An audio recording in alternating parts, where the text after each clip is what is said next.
স্বাগতম ছোট্ট বন্ধুরা, অ্যানিম্যাজিক্স বাংলাতে তোমাগো লাইগে আজ রয়েছে এক জাদুকরী গল্প।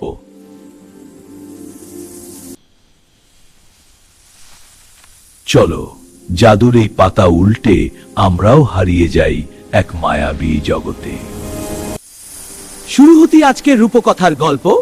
দেখতে থাকো অ্যানিম্যাজিক্স বাংলা। রূপপুর গ্রামে ছিল করিম নামের এক যুবক। গায়ের সবাই তারে এক ডাকে চেনে সাহসী করিম বইলা।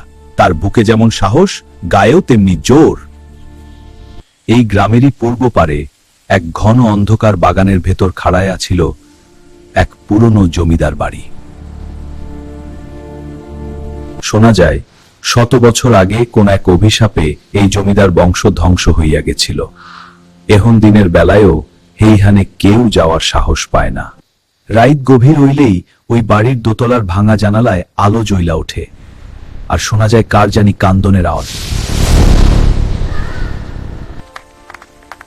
কিরে ছন্টু, আইজকা কি বাড়িতে ভাত খাস নাই?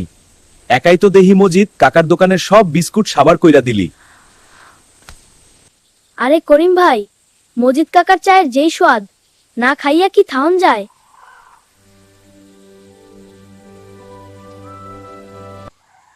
হাসি ঠাট্টা তো মেলা হইল, তয় আইজ রাইতে কিন্তু কই পূব পারের জমিদার বাড়ির দিক দিয়া কেউ যাইস না আইজকা, কিন্তু কম অবশ্যা। আরে ছন্টু, ভূত কিসির? ডরাইলে তো আমরা আগেই শেষ। বাজি ধর, আইজ রাতেই আমি ওইখানে যামু। ঠিক আছে, যদি তুই কাল সকাল পর ওইখানে থাকবার পারিস, তবে কালকের সব নাস্তা আমি খাওয়ামু। আর না পারলে তোর বাঁশের লাঠি আমার।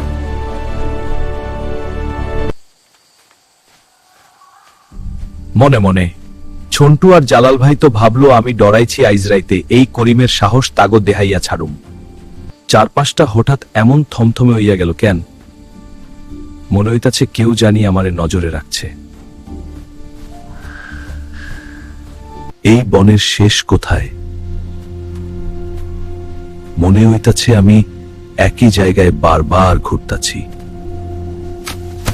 শেষমেশ পৌঁছাইলাম তবে। এবার দেহি এই বাড়িতে কোনো ভূত আমারে আটকায়।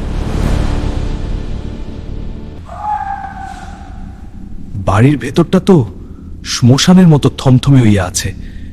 মনে হইতাছে দেওয়ালগুলাও আমারে দেখতাছে। ওরে আল্লাহ, এইটার ভেতর দিয়া শব্দ আইলো কেন? মনে হইতাছে কেউ জানি আমারে নজরে রাখছে। বাপ রে বাপ, কত বড় হলঘর! মনে হইতাছে দেওয়ালের ওই ছবিগুলাও আমারে দেখা হাসতাছে। ওরে আল্লাহ, এইটা চোখ নড়তেছে কেন?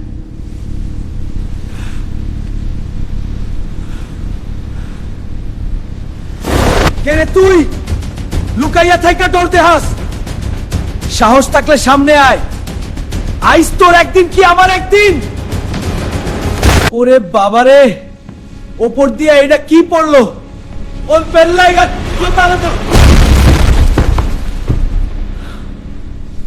কে এই নারী? এই অন্ধকারে সে এখানে কি করতেছে? আমারে কি সে মেরে ফেলবে? ইয়া আল্লাহ, এটা কি মানুষ না জিন? আমার দিকে এমনি আগাইতেছে কেন? আমারে বাঁচাও। গেল কই? এই মানুষ হইলে তো লাঠি মেরে খাইতে, এটা কি তবে আসলে জিন? এইটা কিসের আওয়াজ? কে জানি একটা ভারী শিকল টাইনা নিয়ে যাইতাছে। এই বাড়িতে তো কেউ থাকার কথা না। দরজাটা নিজের থাইকাই বন্ধ হইল। ভেতরে কে জানি গান গাইতাছে। এইবার যা ওইবার হইব, দেখাই ছাড়ুম ভেতরে কে। এই ঘরে আবার এই নীল বাতি কোত্থেইকা আইলো? আর আয়নার ভেতরে আমারে কেমন জানি উল্টাপাল্টা দেখা যাইতাছে। ওরে আল্লাহ, আয়নার ভেতর থাইকা এইটা কার হাত বাইরাইতাছে? আমার ছায়া এমনি হইয়া গেল কেন? মাথাটা তো ফেটে যাইতাছে। আমি কই আছি? আয়নার ওই হাতটা কই গেলা?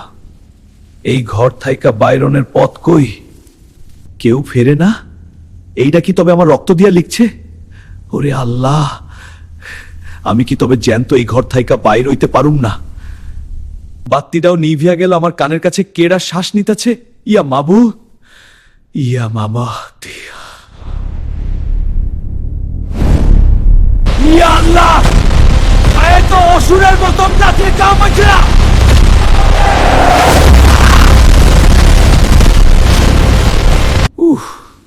ধুলোয় দম বন্ধ হইয়া আইতাছে।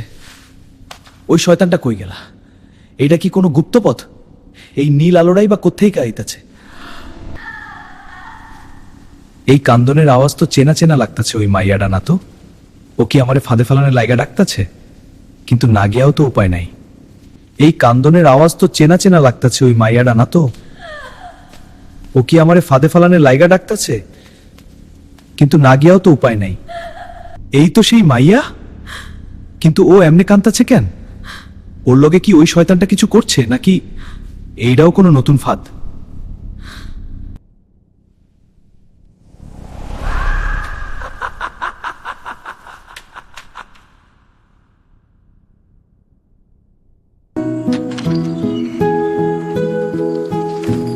আরে এইটা তো করিম, ওখানে কেমনে আইলো? রাইতে তো ওরে আমরা খুঁজেই পাইলাম না। বাচ্চা আছে তো?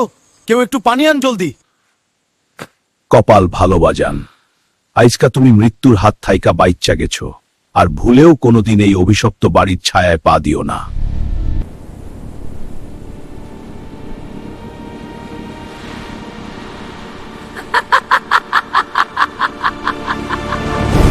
কি দাদু ভাইরা, ভয় পাইলা নাকি? আজকে এই পর্যন্তই। আবারও নতুন কোনো ভয়ঙ্কর গল্প নিয়ে হাজির হব। আর হ্যাঁ, আমাদের চ্যানেল অ্যানিম্যাজিক্স বাংলা সাবস্ক্রাইব করতে ভুলো না কিন্তু।